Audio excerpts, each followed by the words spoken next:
Conjugare, Centro Português de Apoio à Pesquisa Científica e à Cultura. Acreditamos que as ciências e as artes mudam o mundo. O conhecimento transforma, e isso nos motiva. 14ª Jornada Virtual Internacional em Pesquisa Científica, com o tema Educação, Cultura e Poder. Olá, eu me chamo Daniele Lozano.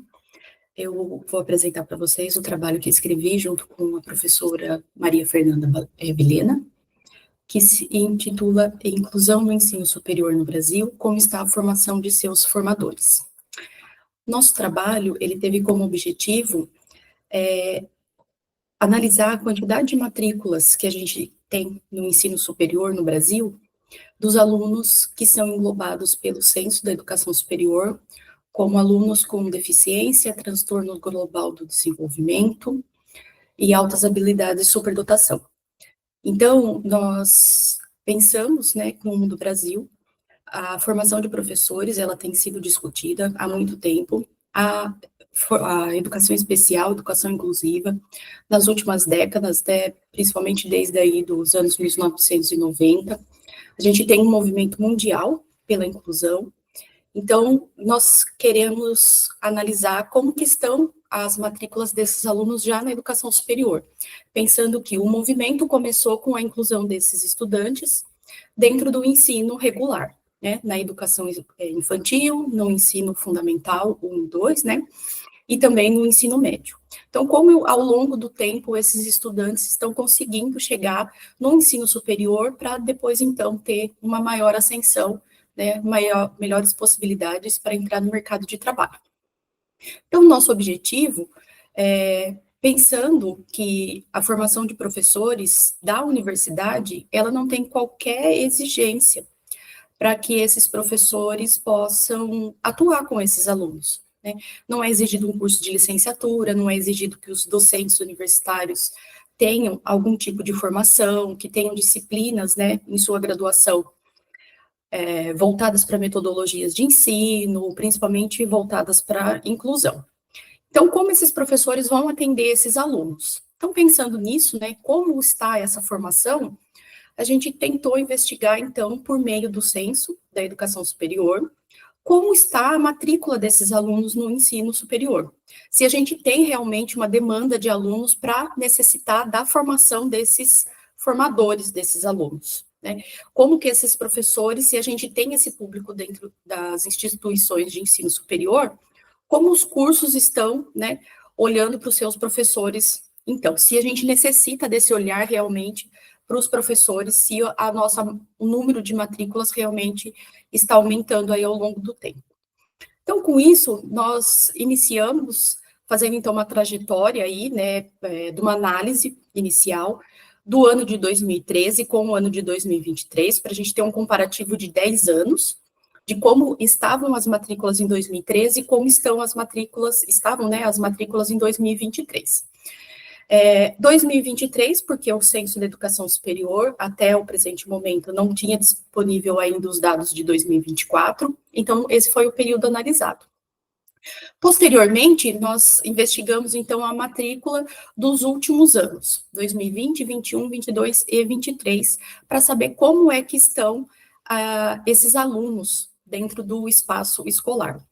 Então, lembrando que matrículas, quando a gente olha a matrícula para os alunos, são todos os alunos que estão matriculados naquele curso. Então, independente do ano que ele está, né, na graduação, é computada a sua matrícula. Então, ele pode estar no começo ou no final do curso qual a gente investigou. Então, começando, né, a nossa análise do período de 10 anos, nós olhamos primeiro para categorias administrativas.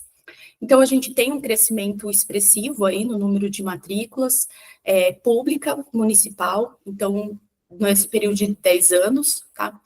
Também um número muito alto, né, quase 6 vezes do número inicial, né, de 2013, a gente tem nas privadas com fins lucrativos, então, as instituições privadas com fins lucrativos têm um aumento muito grande nesse período de 10 anos, e as públicas estaduais e federais também têm um aumento, mas em comparação com o aumento que obteve aí as instituições privadas com fins lucrativos não é tão expressivo assim, embora exista um aumento, né, bem razoável aí, chegando a beirar 250% de aumento, mas lembrando que a gente tem um período de 10 anos de comparação. Então, muitas coisas, muitas ações afirmativas vieram para as universidades federais, para as universidades estaduais, a lei de cotas, né, também foi implementada durante esse período. Então, a gente tem várias ações no âmbito público, dentro das instituições de ensino superior no Brasil, que podem, né, ter contribuído com esse aumento. Mas, por outro lado, né, 6 vezes o número de alunos em matrículas do que tinha em 2013 para 2023 estão nas instituições privadas com fins lucrativos.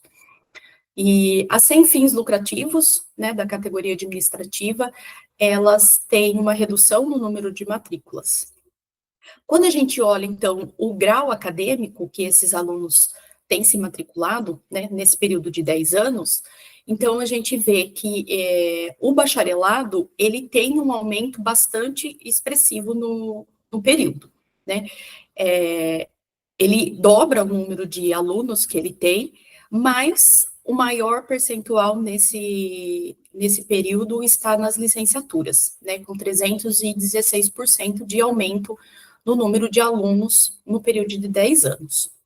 E o tecnológico também tem um aumento maior até do que o bacharelado, apresentando um percentual mais ou menos de 230% aí de aumento, né, aproximadamente. Isso pode ser em decorrência de ter tido o REUNI em 2009, 2010, algumas implementações, ou também, como a gente vai ver, né, os cursos de licenciatura são cursos de baixo custo, então as instituições privadas com fins lucrativos tendem a ter maior número desses cursos, por não ter tanto dispêndio de custos, né, com laboratórios e tudo mais. Então, os alunos podem se matricular mais nesses cursos do que em cursos de bacharelado. Então, se ele opta por fazer um curso no ensino superior privado, talvez ele tenha condição de arcar com um curso de menor custo do que um curso de bacharelado, que às vezes tem um custo bem maior, né, para esse aluno. Então, pensando nisso, a gente quis olhar também a modalidade de ensino nesse período de 10 anos. E constatamos, então, que o número de matrícula desses alunos, em curso à distância, no período de 10 anos, ele teve um aumento, né, que passa de 675%, tá? De aumento aí durante esse período. Então, a gente tem um aumento muito alto, enquanto o presencial, ele não chega a 100% de aumento no mesmo período. Então, se a gente for analisar o período de 10 anos, nós conseguimos ver que as instituições privadas com fins lucrativos, elas estão agregando mais aí alunos com deficiência, né, transtorno global de desenvolvimento, altas habilidades, superdotação. Eles estão preferindo um ensino EAD, né, um ensino à distância, em cursos de licenciatura. Então, esses alunos, eles estão sendo preparados para atuarem como professores depois no mercado de trabalho. Então, como está a formação desses professores para atuar com esse público? Né? Será que durante a graduação eles estão realmente recebendo apoio dos seus formadores para posteriormente eles poderem também atuar como professores?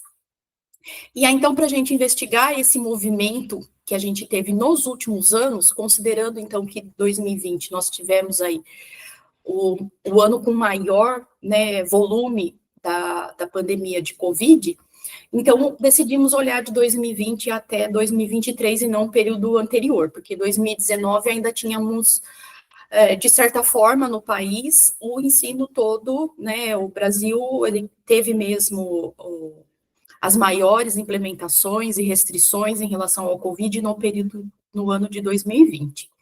Então, nós olhamos 20, 21, 22, 23 para ver aí como é que estavam, né, as matrículas dos alunos nessas instituições. Então, quando a gente olha a organização acadêmica, aí nós fizemos, então, um recorte um pouquinho, né, mais detalhado, nós olhamos os dados, então, desses alunos, por região do país, e também, né, aí pelas mesmas categorias que a gente já viu antes, mas algumas a mais. Então, quando a gente olha por organização acadêmica, a gente consegue observar que a região sudeste e sul do país tem maior número absoluto, né, do que as outras regiões do país. Né, as instituições públicas, né, as universidades e os institutos federais, eles concentram a maior parte das matrículas, né, os centros universitários, eles não têm, eles têm um crescimento, né, justamente por oferecerem maior flexibilidade nos cursos, né, e em relação à infraestrutura que eles têm. Então, a gente olha que, quando a gente está pensando na organização acadêmica, então, as universidades, os institutos federais, eles concentram a maior parcela desses estudantes, né, possivelmente por ter a lei de cotas no país, e a região sul e sudeste são a que tem a maior concentração desses alunos. Isso porque a região sudeste é uma região bastante populosa, e a quantidade, né, a gente não pode esquecer que a gente tem uma quantidade de ensino privado muito grande, e o sudeste, ele tem uma concentração dessas instituições privadas muito forte. Então, tá aí o dado não poderia ser diferente disso, considerando, né, a região sudeste como a mais densa no quantitativo mesmo de instituições privadas, né, que a gente tem. Quando a gente olha, então, para a categoria administrativa, então, o Sudeste se mantém, né, como a região com maior número absoluto de matrículas. A gente tem o setor privado, né, principalmente com fins lucrativos, assim como a gente teve no período de 10 anos. Nos últimos 4 anos, então, analisado, a gente continua tendo uma significativa presença dele, né, e a expansão nos institutos federais e estaduais, né, apresentando aí, então, um aumento também, quando a gente está falando da categoria administrativa. E a discrepância que a gente tem, então, nas matrículas das municipais, né, aparecendo, então, aí uma investigação maior, né, porque a região norte, por exemplo, ela não tem uma quantidade, né, alta desses dados para a gente poder refletir o que acontece, né? Embora a região norte a gente saiba que tem algumas peculiaridades no país, né, do que a gente tem, por exemplo, na região sudeste e sul. Então, a gente precisaria de uma investigação maior para ver por que esses alunos não acessam tanto, né? Quando a gente olha, então, o grau acadêmico, né, assim como a gente fez para o período de 10 anos, a gente olha que o bacharelado é o que é a modalidade em maior número absoluto de matrículas, tá? Porém, né, a licenciatura, ela apresenta um crescimento, em todos os anos ela tem aí um crescimento, tá? Consistente, tá? Principalmente na região Nordeste e na região Sul, que mostram, né, um avanço mais significativo. Por outro lado, né, o ensino tecnológico, embora ele tenha números inferiores do que os outros, ele tem apresentado maior percentual de crescimento nos últimos anos, especialmente quando a gente fala da região Sudeste e Sul. Então, a gente tem que contemplar aqui, né, e ponderar também, que o ensino tecnológico, ele é uma formação mais rápida, né, uma formação mais aligeirada. Então, a gente precisa refletir sobre como esse ensino está sendo ofertado para esses alunos, né? Porque o aluno, ele possui uma formação mais rápida, né? Então, logo ele pode adentrar ao mercado de trabalho. Porém, como é que esse aluno está sendo formado e qual a sua condição depois que ele vai estar no mercado de trabalho, né? Porque a formação tecnológica, ela é realmente mais aligerada. Então, em alguns casos, seja mais fácil para um aluno, né, que está nessa condição, ir para o mercado de trabalho mais rápido. Ele não conseguiria, por exemplo, estar em outro estado, estar em outra cidade para fazer um outro curso. Então, o ensino tecnológico, ele é mais rápido, ele tem mais próximo da sua casa, às vezes até na sua cidade. Então, o aluno que tem aí deficiência, né, transtorno global do desenvolvimento ou altas habilidades, superdotação, dão preferência para esse tipo de curso, né? Então, lembrando que o curso à distância, ele também é um curso mais acessado pelos alunos, né? Como a gente vai ver na última tabela, né, que nós computamos de dados, que é a modalidade de ensino. Então, o ensino à distância, ele é o mais forte, então a gente tem que contemplar qual a formação que está sendo ofertada para esses alunos, porque muitas vezes a modalidade de ensino à distância, a interação do professor com o aluno, ela é muito pequena, então a gente não consegue ver, né, muito essa interação, como é que ela está sendo feita ali, e se realmente a necessidade desse aluno está sendo atendida para depois ele adentrar o mercado de trabalho. Então, como que esse aluno pode estar ali para poder ter as suas necessidades atendidas, a sua educação sendo feita de fato, como é de todos os outros, e para depois ele estar atuando, né, de igual no mercado de trabalho e estar concorrendo. Então, pensando aí no grau acadêmico, né, a região sudeste lidera novamente, né, mas a gente tem um aumento também nas regiões norte, nordeste, centro-oeste e sul, mostrando aí a expansão, então, da inclusão em todos os segmentos. E a modalidade de ensino, embora a gente tenha, que é a última tabela que a gente traz no trabalho, embora o ensino presencial, então, a gente tem uma matrícula, né, aumento em todas as regiões, o Sudeste se mantém com a maior quantidade absoluta, né, por razões que eu já citei para vocês. A região Norte, Nordeste, Centro-Oeste e Sul, elas têm um crescimento, mas com números menores, né, justamente porque são regiões menores do que a região Sudeste, em quantidade populacional.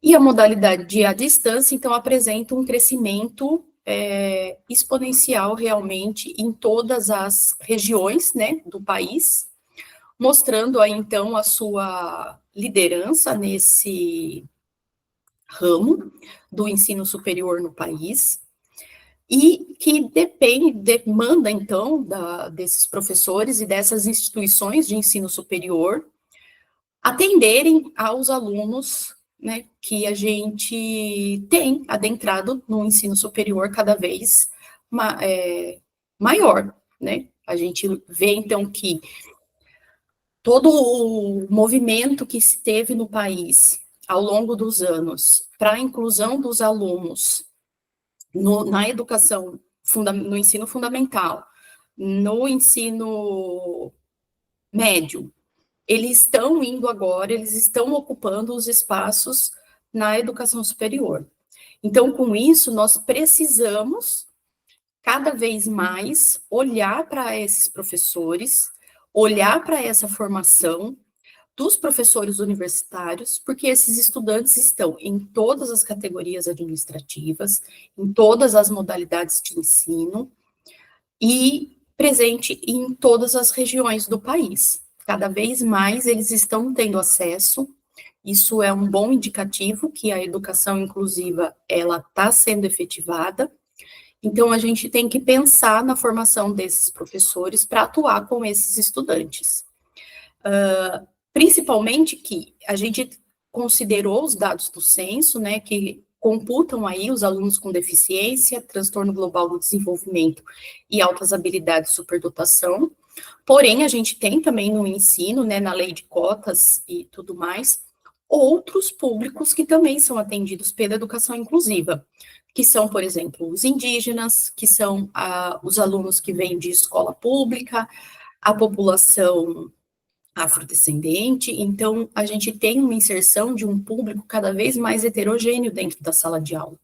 E os professores universitários, né, que estão nas instituições de ensino superior, eles precisam de uma formação para poder atender todo esse público. Por exemplo, se um professor está dando uma disciplina de física, e dentro da sua sala de aula tem, por exemplo, um indígena e um aluno que é surdo, então como ele vai atuar com esse aluno? Se, por exemplo, esse professor que está dando uma disciplina, seja ela de física geral, que é uma disciplina mais básica de física para um curso de ensino superior, como esse professor, que talvez seja um bacharel em física, tenha lá uma especificidade de formação muito específica da área de física, como que ele vai lidar com 2 alunos, por exemplo, de 40 que ele teria lá matriculado? Ele não pode colocar esses 2 alunos de igualdade com os outros 38 alunos, porque a especificidade deles é diferente. Ele vai precisar de recursos especiais para poder atingir esses alunos. Ele vai precisar, talvez, de uma outra metodologia para ensinar esses alunos, porque a forma como esses alunos vão compreender o ensino é diferente. Eles são capazes de aprender, eles são capazes de se apropriarem do conteúdo que aquele professor está passando, desde que seja oferecido a eles todos os recursos, porque eles não conseguem entender de forma igual aos outros, né, se não forem usados esses recursos especiais. Então, o aluno indígena, por exemplo, ele pode entender totalmente o conteúdo, mas para ele olhar a fórmula, talvez tenha alguma coisa que não é tão clara para ele. Às vezes, um índice que tem numa fórmula, para ele já não é uma coisa assim tão trivial quanto pode ser para outro aluno. Então, o professor ele precisa de outras metodologias, outras formas avaliativas para poder lidar com esses alunos que estão, sim, em todos os espaços universitários no nosso país, todos os espaços, né, de educação superior, em todos os cursos, modalidades de ensino. Então, esse é o nosso trabalho, espero que vocês tenham gostado, e as dúvidas podem ser postadas no chat, né, que eu vou respondendo ao longo do tempo que a gente tem aqui no Congresso. Então, agradeço a atenção de todos, muito obrigada. Realização, Conjugare, Centro Português de Apoio à Pesquisa Científica e à Cultura. Apoio, Editora Cravo. Inscreva-se no canal, comente, curta e compartilhe. Obrigado por assistir.